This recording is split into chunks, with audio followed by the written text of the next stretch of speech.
Hey, we're at episode 9. I'll see you at the top with JJ and Tammy. Listen, you heard about our struggles, you heard about how we started, and now we're going to take you a step further. Join in episode 9 right here. I need you to subscribe to JJ and Tammy podcast. I'll see you at the top. Because guess what? As he was staying with me, moved in, he didn't feel like it, he didn't want to. His auntie told him to. Staying with you is crazy. At that time.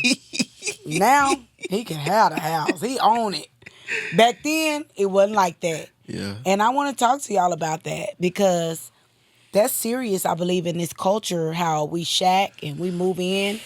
And Jeremy is a man of God. He has a spirit of discernment. And his auntie at the time was like, and his cousin was like, it makes sense to go on over there. You know what I mean? Because we was just traveling back and forth, seeing each other, and we were inseparable. Like, and we still are. Since October 19th, 2020, we've been inseparable. But I was like, you still here. You going through a rough patch. You're a lot of debt. I had to bury my mom. It's like, I'm paying for a lot of things. He still cooked. He still bought groceries. He still took out the trash. He still rubbed my feet. No complaints. I was paying a light bill. He paid a light bill or so. Maybe the water bill. But guess what? For me as a woman, I wanted more. Yeah. And I experienced the journey in every season. And I want to say this publicly. I don't know if you understand. I really experienced you in every season. I experienced you when you just started TS Tax, when you first started your office, when you were skinny, when you worked out, when you supported my business with your friends, with your friend group, when you traveled, when you were hoeing, when you were outside, when you made a decision, when you got me pregnant, when you start taking care of my children. I experienced when you had your children. I experienced when my mom died, you paid for the funeral, like helping me out. Like, I experienced you having your townhome, your apartment. I experienced you having a dirty apartment. And I said, if you don't clean up this apartment, I'm not coming back. I immediately sent my housekeeper over there. You are the cleanest man I know today. But I experienced you in every season. When you were low, when you were high, when you were in the middle. And I've always believed in you. Usually, ladies, when men show us who they are, we out. And Jeremy was just like a person you just can't leave that easy. He got like this thing and I ain't gonna tell y'all because it's for me. But he got this thing, like, it's like, you can't, I'm gonna get better. If you leave me, I'm gonna take over. So he not the one to sleep on. But when he was moved into the house that I had just built, and I felt like I was providing everything, I started feeling away. And this is the episode right here that a lot of people talk about on Shade Room and all these different platforms about 50-50, about should a man take care of everything? Should a woman take, you know what I mean? Like, I'm used to a man being a provider. I'm not used to no woman taking care of 100% of stuff. But I'm also used to a woman having to take care of her business. If you depending on a man and to make you eat, then you gave them the power to make you starve. And I ain't on that. Like, I'm going to feed myself whether you in my life or not. And so I started putting a lot of pressure on y'all cousin. Like, I was like, listen, where the ring? I'm not finna keep shacking with you. You over here. He was like, I'm paying the light bill. I'm making the food. I'm like, man, that's what I'm supposed to be doing. So I start feeling all these different emotions, like thinking like I can't lose my high school friend. But at the same time, I'm not finna settle. Like, I'm still Tammy with a T. Like, I'm still Dr. Tammy. Like, these are my emotions. And so for him to just step up to the plate and still, like, propose, it took y'all cousin 2 years to propose to me. We shacked up for 2 years. And I want you to talk about, it felt so good. We made up. We went through, different things, hard times. We went through, you know what I mean? But at the same time, you stepped up to the plate and made it happen. And you got yourself out of your situation. So talk to me about, like, from a man's perspective, Was it a lot of pressure? Was it like, man, I gotta marry this lady. She's not selling. How was it? What was your emotions? Oh man, it was man. Cause now we together. It's a lot, man. Like so, again, I was going through my thing, right, and severely in debt, severely feeling pressure, just not being able to be who I am. Because again, you say you used to a man doing this, like you used to a man taking care of you. I've always been that man. So like you got to remember, I've lived with women, right? So I lived with my ex. I think she only paid the light bill. I paid everything else, right? She didn't have to worry about nothing.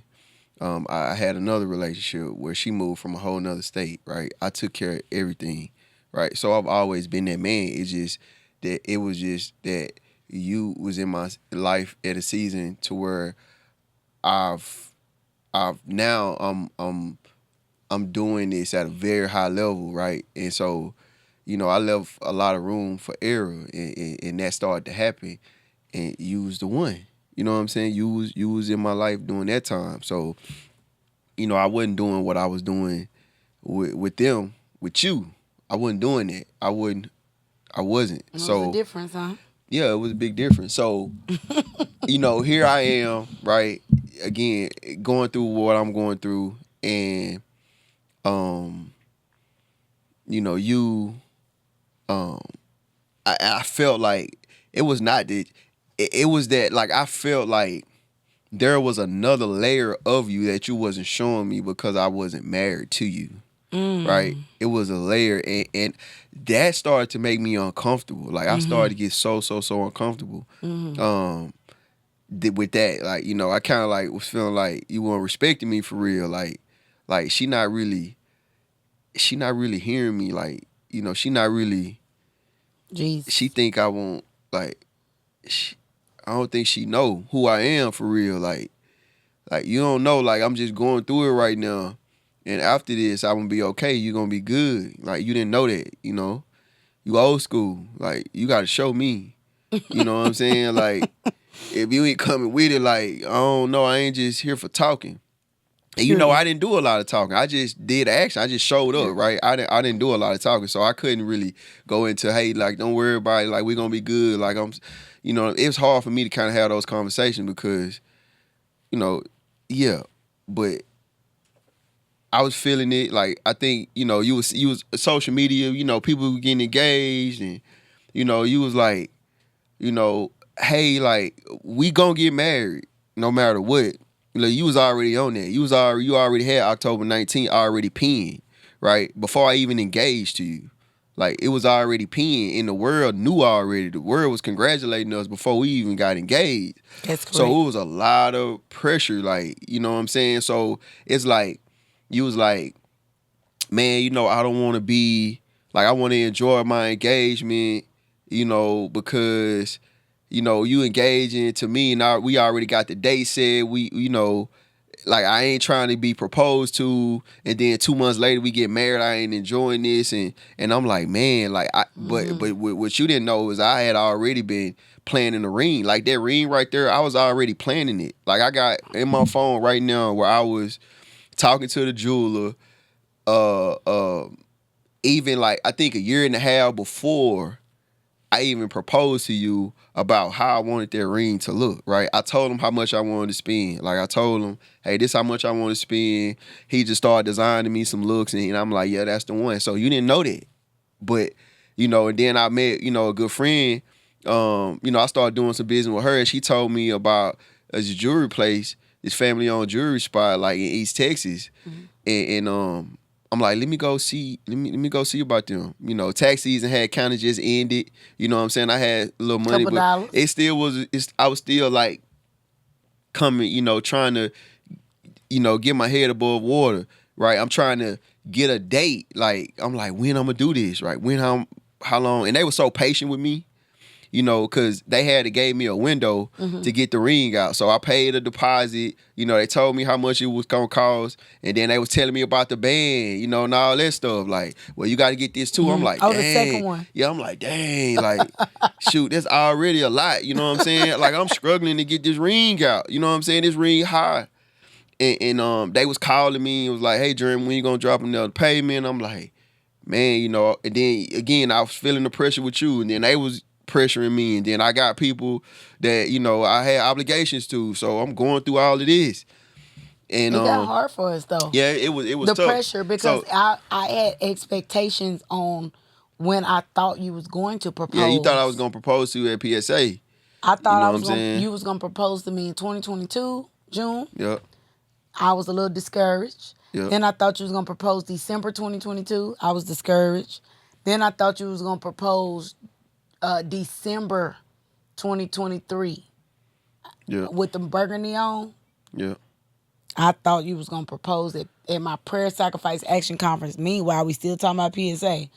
I thought you was gonna propose to me at my conference. Yeah. So all of these years were passing by, and I was constantly getting like discouraged and disappointed. Like, and I felt this not gonna happen for me. Like, this, I ain't finna play with him. Like, the Jeremy I know, not finna sit up and play around, lay up. So I was constantly like, I don't know. And that took a toll on our relationship a little bit. Yeah, so just to speak to that, it's like knowing that, again, like, I mean, you got, and in that moment, I'm like, bro, she just gotta have faith. Like, she ain't got no faith in me. Like, again, that took a toll on our relationship for real, because I'm like, bro, she don't know. Like, I've already, like, I'm 75% paid off this ring. Like, I got this in the works. Like, she don't know. I've been talking about this for a long time. I can't tell her. If I tell her, she is gonna ruin it. The surprise. It's gonna ruin the surprise. And so again, I felt that energy. Like, I felt a distaste. Like, I felt that you was like, I felt like you was giving up on me. For real. Like, I felt like you was giving up on me. I felt like you didn't have no faith in me. I felt like, dang, bro, like, she see I'm struggling. Like, she see what I'm going through. I'm like, give me some time. Like, why we got this date set already, and she know I'm about to do it. Like, I'm telling her, like, I'm not telling her I'm not gonna do it. She know what I got going on. Like, it's too much. It was too much. It was too much. And then, you know, I had the money. And I was like, I gotta get the ring out. So I was on my way to get the ring. I was calling her friends. You know, hey, y'all, I got the ring. You know, I FaceTime the pastor. Pastor Rush. I showed him the ring. Hey, he was like, Pops. wow. I FaceTime my brother. Hey, you know, I told her brother, I said, look, man, I was just calling you, you know, you the last one left. Like, you know, can I get her hand in marriage? You know, I wanna. And he was so excited because, man, your brother love me. He know I'm a good man. Aaron, you know what love I'm saying? you. And he was like, bro, he was like, do it, bro. Like, I'll be honored, bro. He was so happy because I know he felt like I'm good now. I can rest now. I ain't got to worry about her no more. You know what I'm saying? Because he been taking care of you since y'all mom died. And he felt, I know it just took a weight off of his shoulders, and he was so happy. And then I called Millie. You know what I'm saying? And I called Millie, I called her, showed her. She was like, wow. You know, I called like so many people. I called like 4 people. I was so excited. I'm like, man, it's finally happened. And they was excited for me. They was like, man, it was a long journey. I'm like, yeah, it was. I'm glad y'all was patient with me. And so I got the ring out. Got the ring, driving home, called the girls. Hey, y'all need help now. I got the ring out. I'm talking about the ring was burning a hole in my pocket. I put the ring in the attic, y'all. Like, I put the ring in the attic because I didn't want her to see it.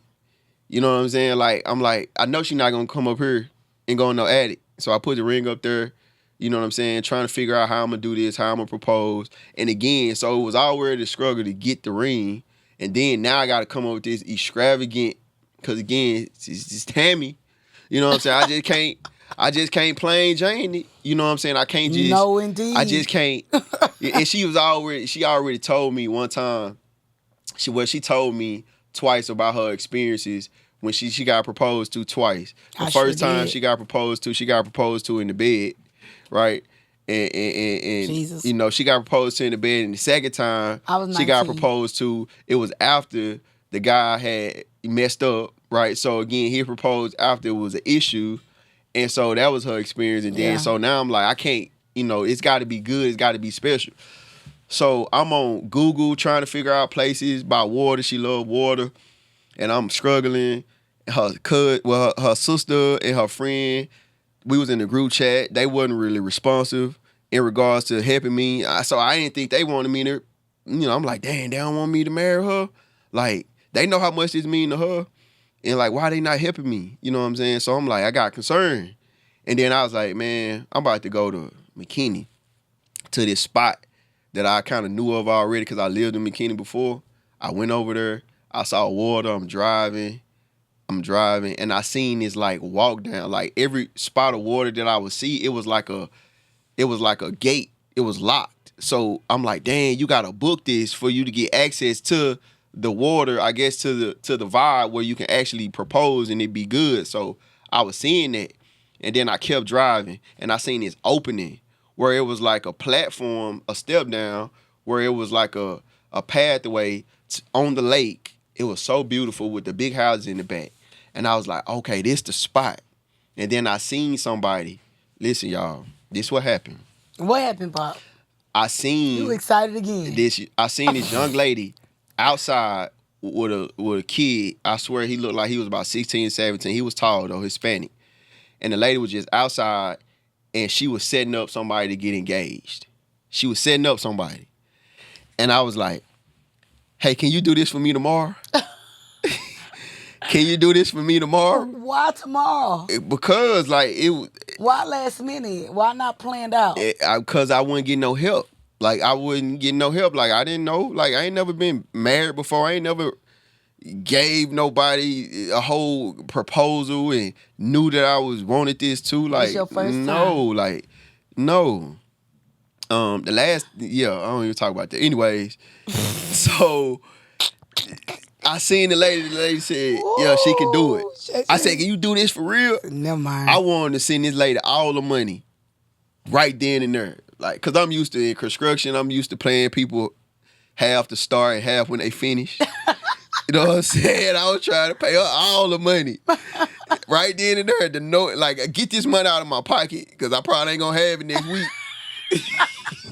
Like, come on with it. Like, come on with it. Like, let's get this over with. So she told me she can do it. Wow. It was Easter Sunday. I'll listen one so day. I got her committed. She said she'll be out here. I told her the time.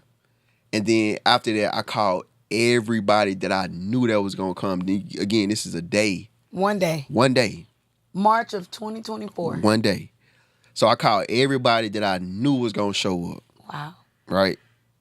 Called them. They was like, oh, yeah, I'm coming. So then I called my flower person that always came through with the flowers. He always came through. I told him what I wanted. I told him I want a line of roses in a pot. In a not a pot, but like in a vase, going all the way down, leading to where I'm gonna propose to. And the lady said she was gonna do this heart. Will you marry me? And I had a red carpet. Right, it was white, red, whatever. We was at church, so they was kind of getting set up. They was calling me, they was texting me, sending me pictures, about to set up, and I'm like, oh man, I'm nervous. So I get the ring. It was Easter Sunday last year. Easter Sunday. I was just like, where are we going? Where the food? And y'all keep in mind that this is 6 months until the actual wedding date. Like, we had a wedding date already planned before I engaged. 2024. Even before I engaged. We had a wedding date already planned. We was looking at venues together before I proposed to her, so it was so uncomfortable. Like, they was like, when did you propose? You haven't? Haven't.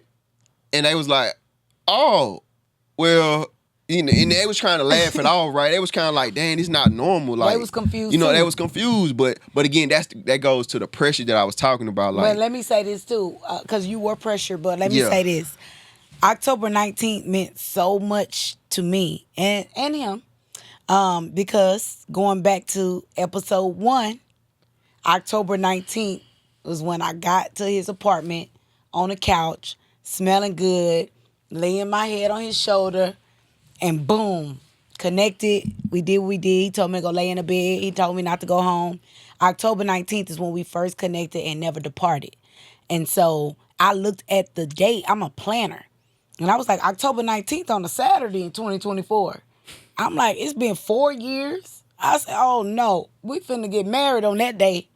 So Yeah. that's where it came from. And that's why I was like, that's the date. October 19th, 2025 on a Sunday. Yeah. That's not gonna work.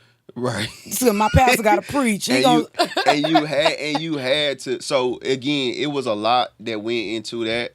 Oh, for and her. then wait a minute. And then you don't even realize that was the same time you were still going through, not with your business, but you was going through with your baby mamas. Oh yeah. You was in and out of court. Yeah, I was. Were they threatened him to take him to jail. Yeah, I was finna get locked up, y'all. Getting locked. I'm like, who does that? Who locks them up? Who locks they? Listen. I'm over it. Listen, but, I'm one of whatever. the Who locks their baby daddy up? That They I want to know be the of. kid's daddy. That I know of. I'm one of the most active and best dads that I know of. And to just go through that process, and she was right there with me, like almost getting locked up, going to jail. You know what I'm saying? Because of child support. Again, like this goes to all the stuff that I was going through, y'all. And she was right there with me. And so like I couldn't believe it. So yeah, it all led up to that day, that moment. Yeah. You know what I'm saying? And you still save that money up to get that ring. I had, it wasn't really a save. Like, it was just like when I had money, you got it. 2,500 sending them, 3,000 sending them. Like, because the ring was expensive. So, like, every extra, well, it wasn't really extra, but just like, I sent it. Anything I had it, I sent it. And then it happened. We made it. And then, I got the ring, and I had these tight jeans on.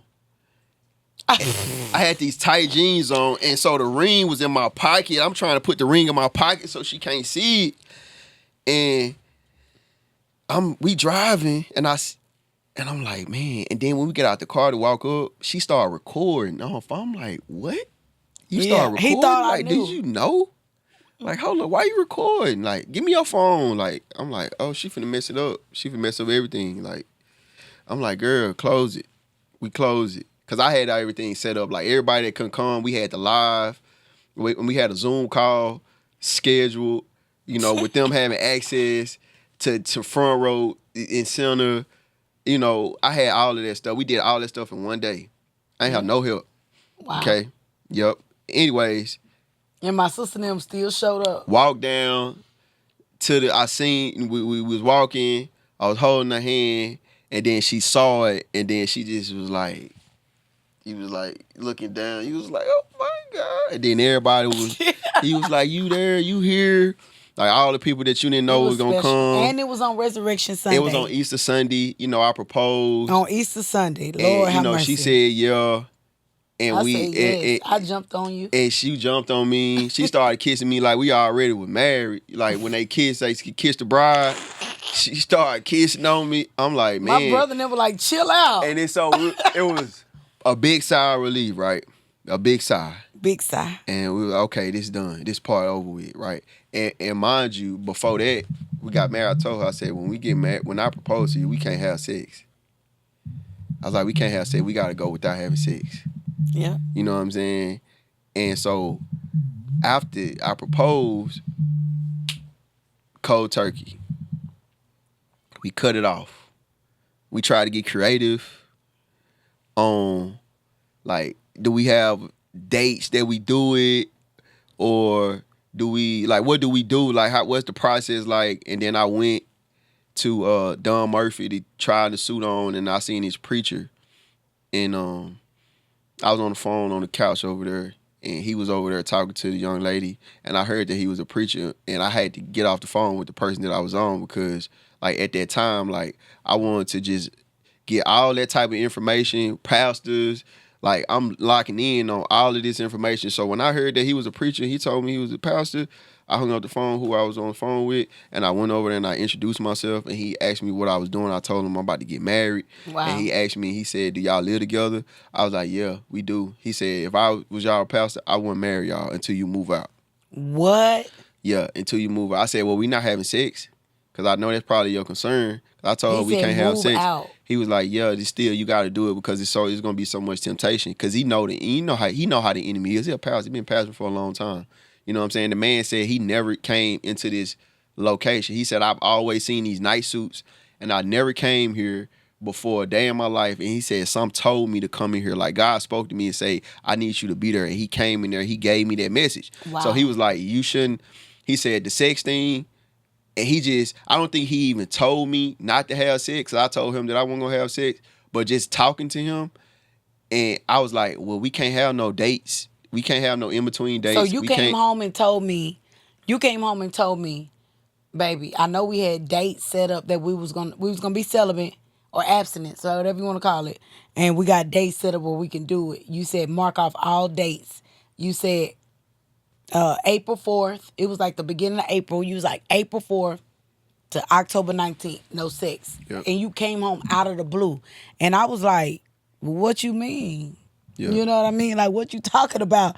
I thought you said dates. Like, you not keeping your word. You was like, no. God sent somebody to tell me we cannot do it at all until we get married.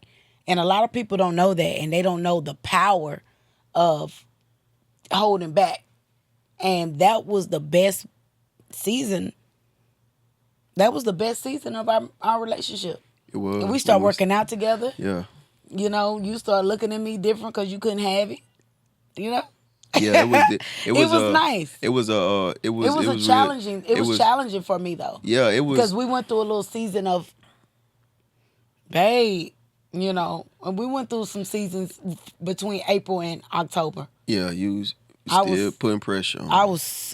Still putting pressure. I was struggling, y'all. Yeah, she struggled. I struggled. And so for me, like it wasn't for me. I was got on like, board though. Yeah, you did. You know, I was locked in the whole time. Like, I just felt bad for you.